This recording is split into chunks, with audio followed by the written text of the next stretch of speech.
السلام علیکم ورحمۃ اللہ۔ ایک بار ایران کے ایک گمنام قصبے میں جانے کا اتفاق ہوا۔ وہاں رات گزارنا پڑ گئی۔ میں یہ جان کر حیران رہ گیا، پورے قصبے میں فریج نہیں تھا۔ میزبان نے بتایا ہم خوراک کو فریج میں رکھنا گناہ سمجھتے ہیں۔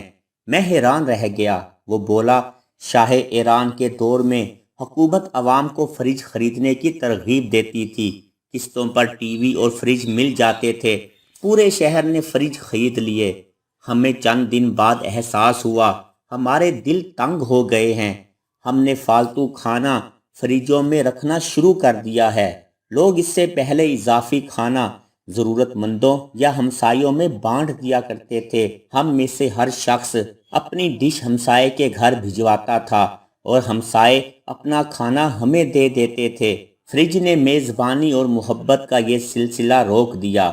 ہمارے امام صاحب نے ایک دن پورے شہر کو اکٹھا کیا اور فریج کو حرام قرار دے دیا۔ حکومت نے بہت زور لگایا، لیکن ہم لوگوں نے اپنے فریج بیچ دیے یا پھر اپنے دور دراز کے رشتہ داروں کو دے دیے۔ وہ دن ہے اور آج کا دن ہے۔ ہمارے قصبے میں فریج واپس نہیں آیا۔ میں نے پوچھا اس سے کیا فائدہ ہوا؟ وہ ہنس کر بولا بہت فائدہ ہوا۔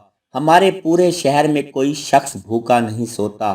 لوگ پیٹ بھر کر کھانا کھاتے ہیں اور باقی کھانا کسی نہ کسی مسکین، حاجت مند یا بھوکے کو دے دیتے ہیں۔ ہم لوگ ہمسایوں میں بھی کھانا بانٹتے ہیں۔ یوں پورے شہر میں کوئی بھوکا نہیں رہتا۔